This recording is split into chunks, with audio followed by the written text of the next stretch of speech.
सुप्रभात बच्चों। आज हम पढ़ेंगे हिंदी क्षितिज के पद्य खंड में पार्ट 1। ठीक है। पार्ट 1 का नाम है साक्यां। इसके जो कवि हैं वो हैं कबीरदास जी। कबीरदास जी ने क्या किया है, इन साक्यों में ये बताने का प्रयत्न किया है कि मनुष्य प्रेम और ज्ञान के लिए इधर उधर भटकता रहता है, उसे प्रेम और ज्ञान का महत्व ही नहीं है। तो इन साक्यों में कबीरदास जी ने ये बताने का प्रयत्न किया है कि मनुष्य को ज्ञान का कितना उसके लिए महत्वपूर्ण है और प्रेम का कितना महत्व है। ठीक है। तो पहली साखी देखते हैं कि मान सरोवर शुभर जल हंसा केली कराही मुक्ता फल मुक्ता चुगे अब उड़ी अनंत न जाही। कि पहले साखी में वो कह रहे हैं कि जल से लबारब भरे हुए मन रूपी मान सरोवर में साधक रूपी हंस क्रीड़ा कर रहे हैं कि एक बहुत बड़ा तालाब है, उसमें जो हंस है वो खेल रहे हैं। वे मुक्त भाव से मान सरोवर के जल में से मुक्ति रूपी मोती चुग रहे हैं। मुक्त भाव मतलब उनका कोई भी ऐसा उद्देश्य नहीं है कि उन्हें उस तालाब से मोती प्राप्त हो, वो तो केवल मुक्त भाव से अपने आनंद में मस्ती में उस तालाब में तैर रहे हैं। उन्हें जल क्रीड़ा में इतना आनंद आ रहा है कि वे अब इस स्थान को छोड़कर कहीं नहीं जाएंगे। ठीक है। उनको जल में इतना मज़ा आ रहा है, इतना मज़ा उन्हें उस तालाब में तैरने में आ रहा है कि अब वो उस स्थान को छोड़कर कहीं नहीं जाने वाले हैं। उसी प्रकार वो कहते हैं कि जो मनुष्य है कि प्रभु भक्ति में लीन होकर भक्तों को परमानंद प्राप्त होता है। कि मनुष्य जब भगवान के भक्ति में रम जाता है, जब वो भक्ति करने लगता है तो उसे बहुत आनंद प्राप्त होता है। वे सांसारिक मोह लोभ से मुक्त होकर मुक्ति का आनंद ले रहे हैं। अब वे इसे छोड़कर कहीं नहीं जाना चाहते। कि जब मनुष्य भगवान के भक्ति में इतना आनंद उसे आने लगता है तो उसके बाद वो सोचता है कि अब वो उसको छोड़कर कहीं और नहीं जाना चाहता। ठीक है। उसके बाद जो दूसरी सखी है वो है प्रेमी ढूंढत मैं फिरे प्रेमी मिले न कोई प्रेमी को प्रेमी मिले सब विष अमृत होए। क्यों कबीरदास जी कह रहे हैं कि मैं किसी सच्चे प्रभु प्रेमी को ढूंढने निकला हूँ। मैं ऐसे प्रभु प्रेमी को ढूंढने निकला हूँ, भगवान के, जो एक सच्चा भगवान का भक्त हो। परंतु बहुत प्रयास के बाद भी प्रभु के सच्चे प्रेम से मेरी भेंट न हो सकी। लेकिन वो कह रहे हैं कि मैंने बहुत प्रयास किए हैं, बहुत कोशिशें की, लेकिन मुझे ऐसे प्रभु प्रेमी अभी तक नहीं मिल पाया है। यदि मुझ जैसे सच्चे प्रभु प्रेमी को कोई सच्चा प्रभु प्रेमी मिल जाए तो संसार का पाप वासना मलिनता रूपी समस्त विष पुण्य सद्भावना भक्ति रूपी अमृत में परिवर्तित हो जाए। कि कबीरदास जी कह रहे हैं यदि मुझे सच्चा प्रभु प्रेमी मिल जाए तो मुझे लगता है कि इस संसार के जितने भी पाप हैं वो सारे के सारे क्या हैं, सब परिवर्तित हो जाएंगे। ठीक है। सारे के सारे या तो समाप्त हो जाएंगे। तीसरी साखी है हस्ती चढ़िए ज्ञान को सहज दुलीचा डारी स्वान रूप संसार है भूखन दे झक मारी।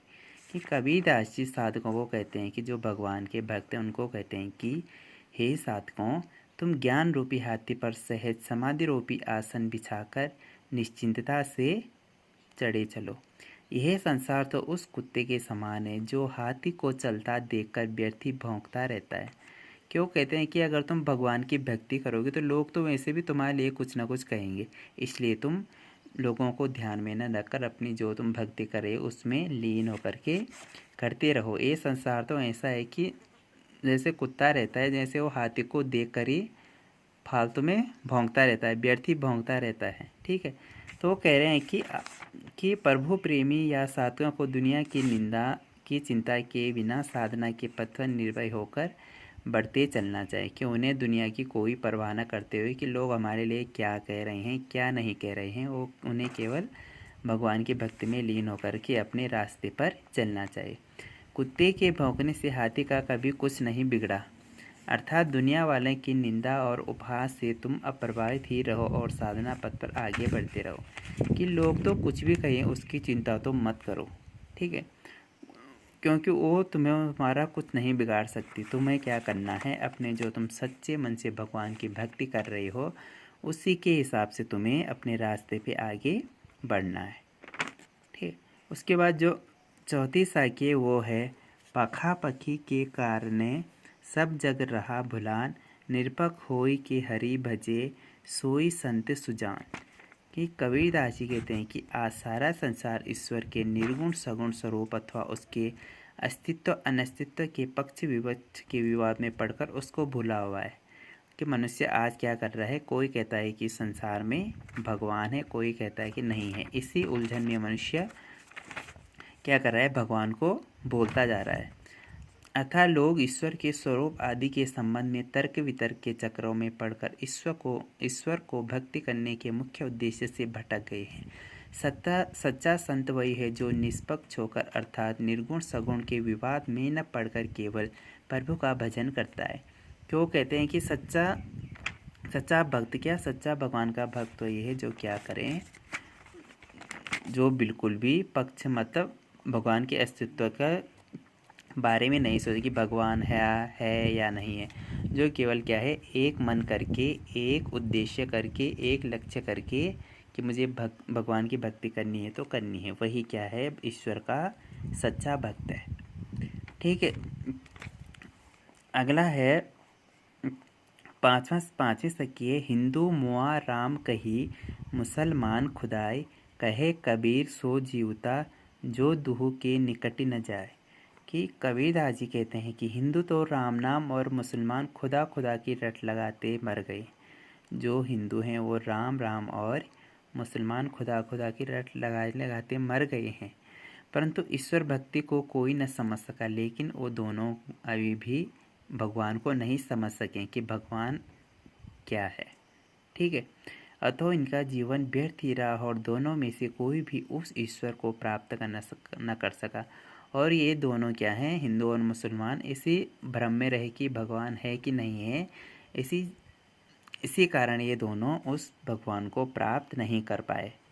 वास्तव में वही व्यक्ति जीवित माना जा सकता है जो इस प्रकार की भेदभाव की भावना अर्थात राम अथवा खुदा की दुविधा से दूर रहे और सच्चे मन से एक ईश्वर की भक्ति में मन लगाए तथा मानवता से प्रेम करे। कि कबीरदास जी कहते हैं कि वास्तव में जीवित मनुष्य वही है जो क्या करें कि किसी भी भगवान में भेदभाव न करें, एक सच्चे मन से क्या करें, ईश्वर की भक्ति करें, ईश्वर में रम जाए और मनुष्य से प्रेम करे, वही क्या है, एक सच्चा मनुष्य है। ठीक है, उसके बाद अगली सखी है छठवीं सखी, काबा फिरी काशी भया, राम ही भया रहीम, मोट चून मैदा भया, बैठ कबीरा जीम। कि कबीरदास जी कहते हैं कि जब मैं हिंदू मुसलमान के भेदभाव को ऊपर उठकर मध्यम वर्गीय हो गया तो मेरे लिए मुसलमानों का पवित्र स्थल काबा ही काशी हो गया और राम का नाम ही रहीम हो गया। कि मतलब वो कह रहे हैं कि अगर मनुष्य सच्चे मन से ईश्वर की भक्ति करें, सच्चे मन से भगवान की उपासना करे, पूजा करें, तो उनके लिए क्या है, क्या हो जाता है, जो मुसलमानों का तीर्थ स्थल है काबा, वो उनके लिए क्या हो जाता है, काशी हो जाता है। जो काशी है वो काबा हो जाता है। उनके लिए सारे के सारे मंदिर मस्जिद सारे एक समान रहते हैं, जो क्या करते हैं, सच्चे मन से एक मन से ईश्वर की भक्ति करते हैं। इस प्रकार जैसे मैं मोटा आटा समझकर अखाद्य समझता था, वही मेरे लिए बारीक मैदा जैसा हो गया और अब मैं उससे बैठकर आराम से खा रहा हूँ। अब वो क्या करते हैं कि उन काबा और काशी से क्या करते हैं, आटे की तुलना करते हैं कि मैं तो इसे आटा समझकर अखाद्य समझता था, लेकिन अब ये क्या है, मेरे लिए जैसा मैदा रहता है वैसे मेरे लिए भी आटा है। एक उदाहरण के माध्यम से उन्होंने बताने का प्रयास किया कि जैसे आटा रहता है तो मैदा भी, मुझे दोनों क्या है, अब एक समान लग रहे हैं और मैं क्या कर रहा हूँ, उन्हें आराम से बैठ करके खा रहा हूँ। आशय यह है कि धार्मिक भेदभाव के नष्ट होने पर मैंने मन में हिंदू मुसलमान तथा राम रहीम के नाम पर वैसी दुर्भावनाएं अब दूर हो गई है। वो कहना ये चाहते हैं कि जो मेरे मन में ये था कि मनुष्य के मन में ये रहता है कि भेदभाव के प्रति, कि धर्म का जो भेदभाव रहता है कि ये हिंदू है ये मुसलमान है, जब उनके मन में से ये बातें हट गई, निकल गई, तो उसके बाद वो क्या करते हैं, शांतिपूर्वक आराम से वो केवल एक ईश्वर की भक्ति करने लगते हैं। ठीक है, उसके बाद सातवीं सखी है, ऊंचे कुल का जन्मिया, जे जरनी जे करनी ऊंच न होय, सुबरन कलश सुरा भरा साधु निंदा सोय। कबीरदास जी कहते हैं कि यदि किसी मनुष्य ने उच्च कुल में जन्म लिया है किंतु ऊंचे कर्म नहीं है, तो उच्च कुल में जन्म लेने का भी क्या लाभ। क्यों कह रहे हैं कि कबीरदास की अगर मनुष्य उच्च कुल में जन्म लेता है, बड़े घर में जन्म लेता है, तो अगर उसके कर्म अच्छे नहीं है तो उसे उच्च कुल में जन्म लेने से कोई फायदा नहीं है। सोने का कलश यदि मदिरा से भरा हुआ हो तो साधु लोग ऐसे स्वर्ण कलश की भी निंदा ही करते हैं। क्यों कह रहे हैं कि अगर कलश सोने का हो और उसमें मदिरा भरा हो, जो शराब रहती है वो भरी हो, तो उस कलश का कोई महत्व नहीं रह जाता है। ठीक है, तो वो कह रहे हैं कि उनका आशय ये है कि मनुष्य कर्म से ही महान बनता है। जो मनुष्य के कर्म रहते हैं उसी से वो महान बनता है, अपने जन्म से वो महान नहीं बनता। उसका जन्म चाहे कितने भी बड़े घर में हो, लेकिन अगर उसके कर्म अच्छे नहीं हैं तो वो क्या है, एक अच्छा इंसान नहीं है। ठीक है, तो इस प्रकार से जो साखियाँ थी इसमें कबीरदास ने क्या किया है, एक ईश्वर के सच्चे भक्त के बारे में बताया और एक ईश्वर के उनके बारे में बताया कि मनुष्य क्या करता है, ईश्वर में भेदभाव करता रहता है और इसी चक्कर में वो भगवान की जो सच्ची भावना से जो भक्ति करता है उसको भूल जाता है, इसलिए वो ईश्वर की भक्ति नहीं कर पाता है। ठीक है, तो इस प्रकार से यहाँ पे हमारा समाप्त हो जाता है।